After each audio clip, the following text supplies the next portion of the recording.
Hello soul searchers, and welcome back to my channel Falolu's Fortune, where we use tarot to gain better insight into ourselves and the world around us. So we are doing another deck review today. I never know what to say for these videos. I feel like that's kind of self-explanatory, but if you haven't been on my channel, you haven't seen the first deck review I did. The format is basically me talking about the personality of the deck, the difficulty level that I would put it at on a scale of 1 to 5. Of course, the flip through, and then we do a mini reading at the end just to get some information from the deck regarding, like, you know, what energies it thinks it would most align with. I will have timestamps in the description, so if you strictly want to see the flip through or some other part of the video, you can definitely check that out so that you know where to go. But yeah, let's just get into the actual video. So in case you, for whatever reason, did not read the title, we are reviewing Tarot of the Divine today. This is a deck by Yoshi Yoshitani. I hope I pronounced that right. And this is the box that it comes in. Then of course we have the guidebook here. So I will say this deck in particular comes with a much bigger book. What I love about this deck is that it's based on myths and stories from around the world. So there are just like different pieces of folklore included in this deck. Oh yeah, it says, okay, inspired by deities, folklore, and fairy tales from around the world. It says that on the box. I don't know if you guys saw that though. But this book, so this is the guidebook that it comes with, but there is a much bigger book that has, like, I guess, like more details of the stories themselves. In this guidebook, you really just get these short snippets for each card. So you see it's literally giving you just what you need. It really doesn't have the space to give you too much detail, but there is a bigger book and I do not have that one. It's on my list to buy it, but I just haven't invested in it yet. I've had this deck for a few years and I still haven't bought it. But yeah, with that being said, I'm really struggling with ranking this on like a difficulty level. And this is based off of the Rider-Waite-Smith Tarot. I would give it, for some reason, I just want to give it a 3. It's actually simple enough. Like, the suits are easy enough to understand. It goes in a normal order. There's nothing too crazy about it. I feel like sometimes it's hard with certain cards to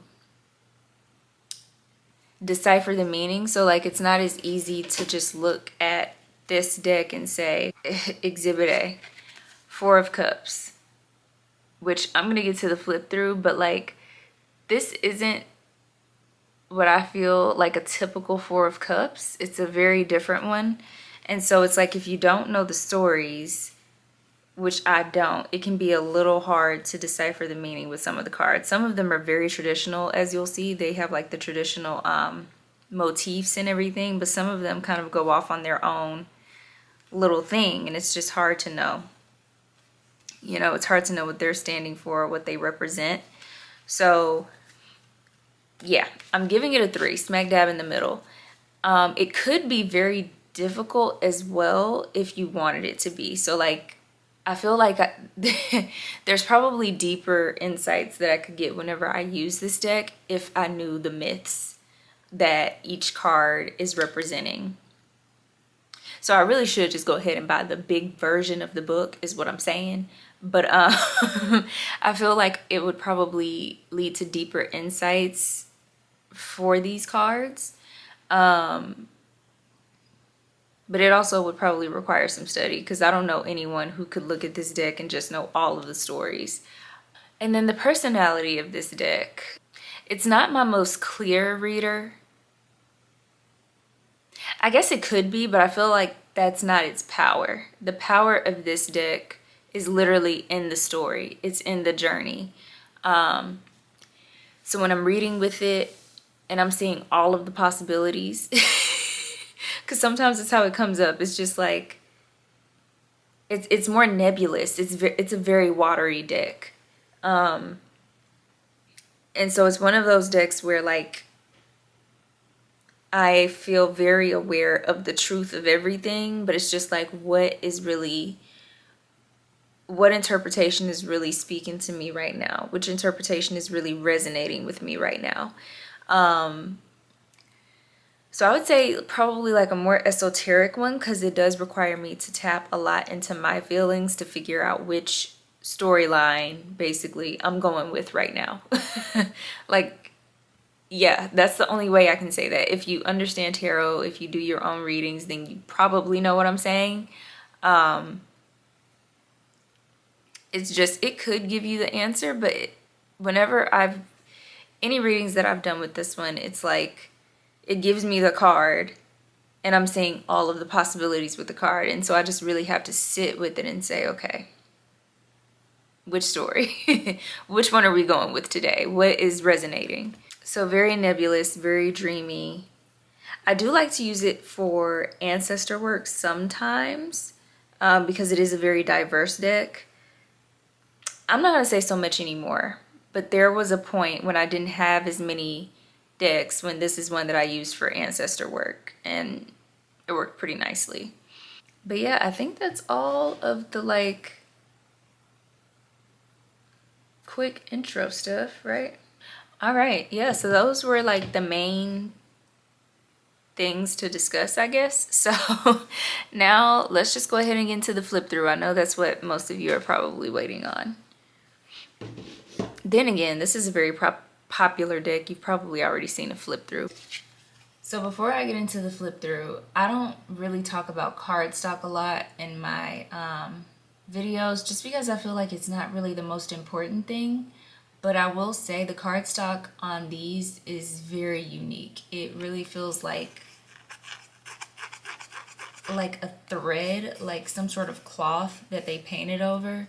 It's too rigid to be cloth, obviously, but even when you look at it, you see the threading there. It's very unique texture cardstock, so yeah. And I do use this deck quite a bit. You can see it hasn't really bent a lot or warped, so I'm not really holding it well. There you go. You see it hasn't really warped much, so yeah, very good cardstock. But now that that's over with, let's get into these cards.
Alrighty.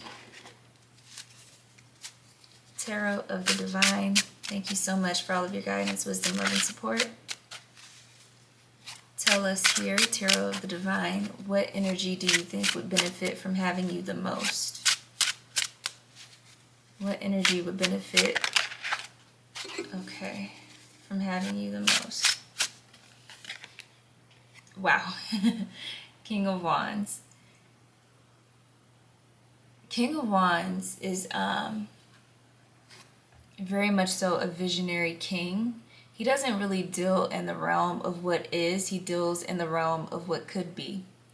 And how can we make that happen? And so, interesting. It's not what I was going to say initially, but potentially for like manifestation work. Like if you're good at manifesting, or if you're trying to figure out how to manifest, if that's kind of like your biggest focus spiritually, it's more manifesting. I feel like this would be a good deck for you, or this is the your energy is the kind that would benefit from having this deck the most. Anything regarding making dreams reality.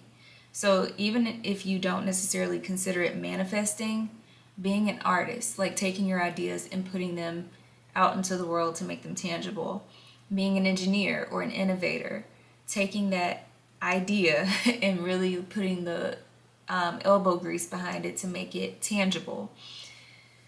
Any of these types of energies would benefit most from having Tarot of the Divine.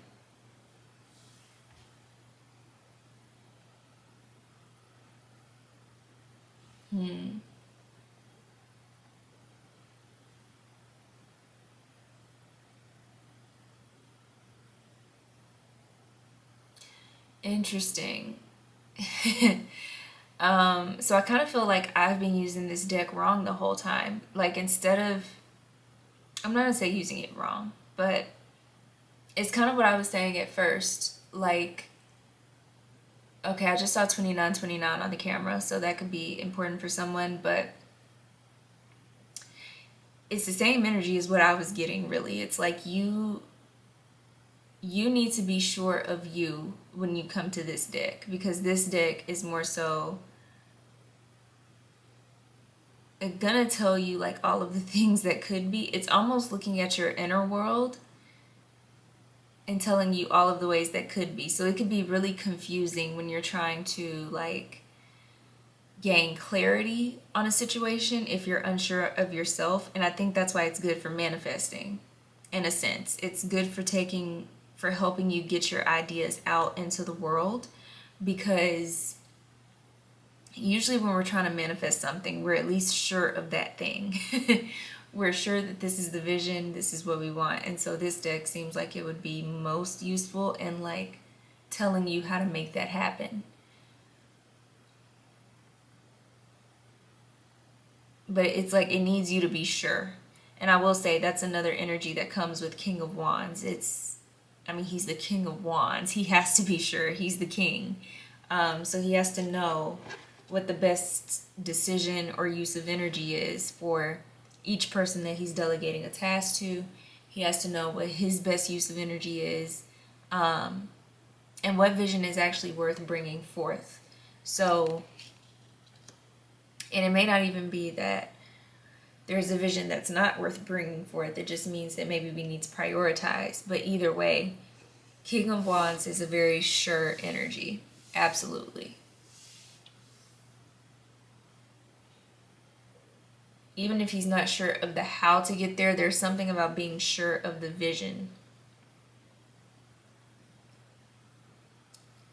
Being sure of who he is and being sure of the vision that he wants. So I've had this deck for a couple years, so good to know that I've been using it, maybe not in the best way.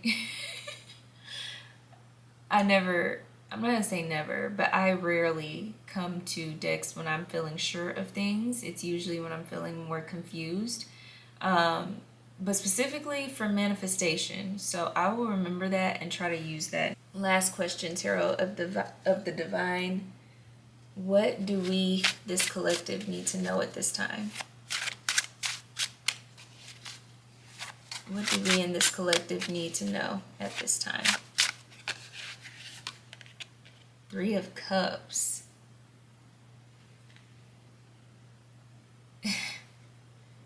Celebrate good times, come on. Dun, dun, dun, dun, dun, dun, dun, dun. Whoa. All right, so celebrate good times.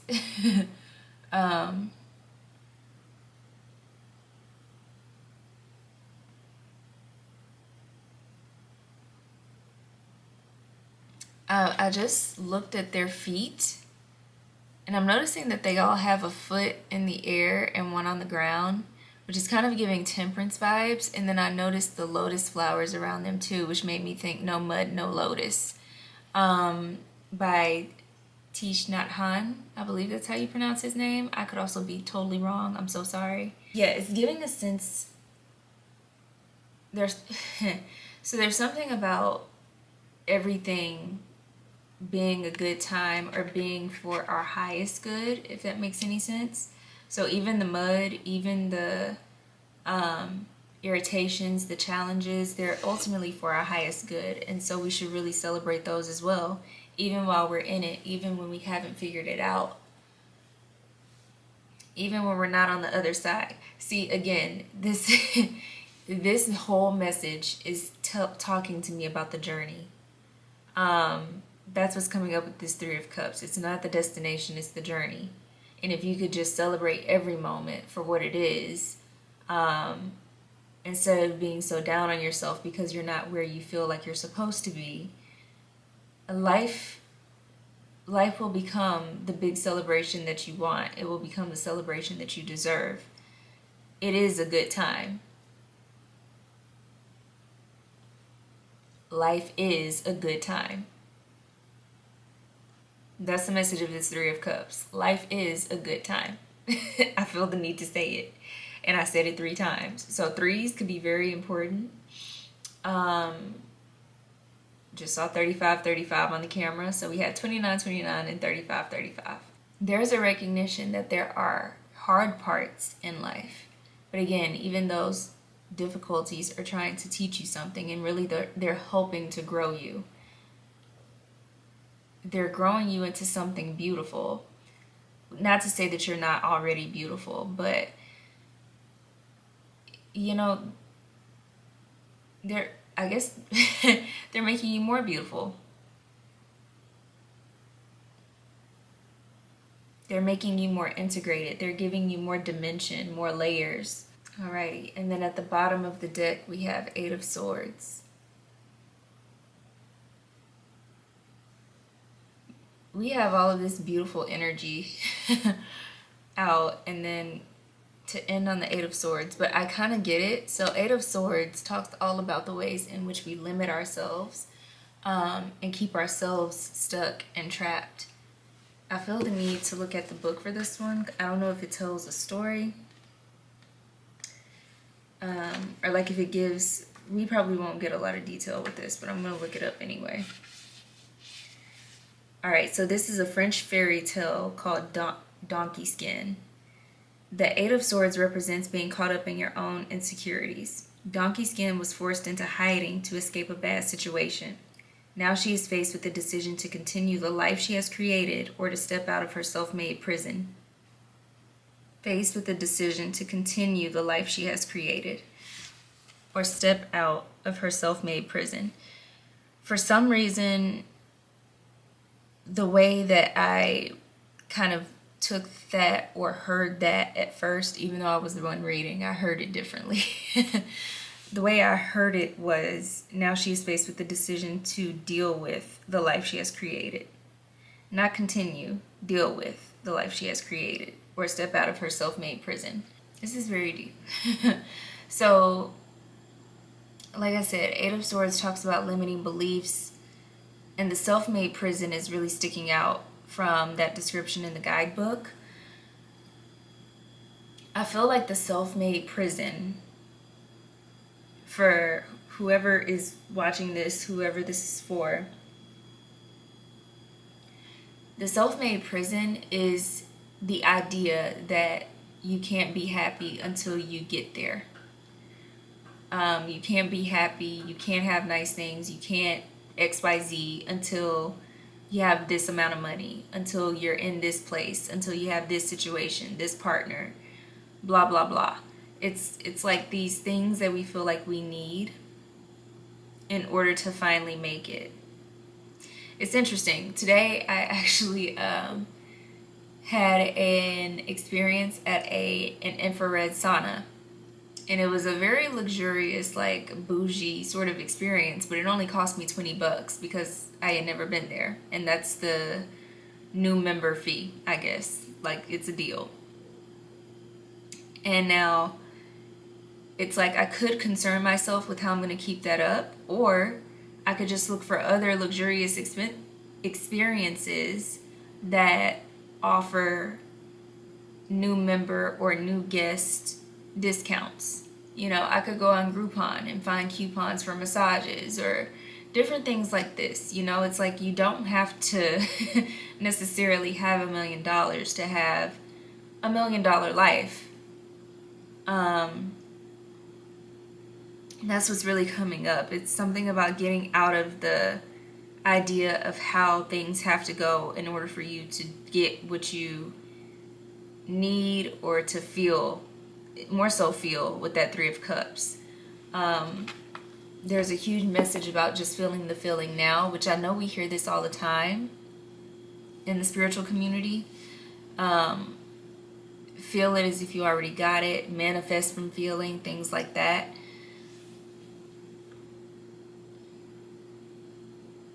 But this is on a deep level, a very deep level. The way that you feel like you have to behave at work, there's even something about shaking that up a little bit.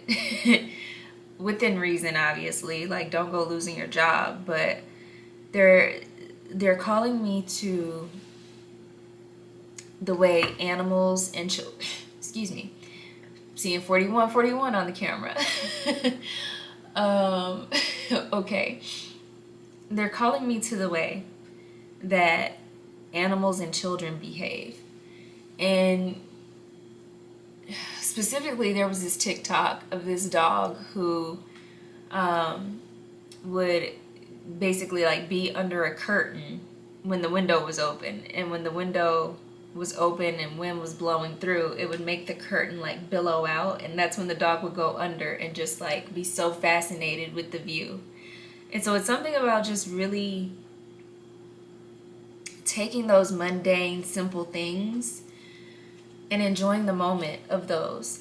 The thing that animals and children have in common is their sense of wonder, their sense of curiosity. They don't know shit. And they're happy to not know shit. Ignorance truly is bliss. And it's something about, with this Eight of Swords on the bottom, needing to forget what you know. Which is hard. It can feel impossible sometimes. But that's really what's coming up. That's the only difference even between you and your inner child. Your inner child probably didn't know very much. Was probably very curious. There was a sense of wonder. There were a lot of questions that you had. And as we get older, we lose that. But there's something with this Three of Cups about being a child again. Don't know nothing. And really try to look at those little things, those everyday things, in a new light. Try to look at those with new eyes. As much as possible. Obviously, it took years, decades, however long for you to be programmed. So it's going to take a while for you to deprogram yourself. But just take those little steps every day to find the magic in the mundane. And as I say that, my battery is about to die. So Soul Searchers, I will end it there. Thank you guys so much for tuning in. I hope this message resonated. I hope you enjoyed the deck review. Let me know if this is a deck you have, if you enjoy it, all of the good things. Let me know down in the comments below. I truly appreciate you guys, and I look forward to seeing you all in my next video. Until then, I'll see you later, Soul Searchers.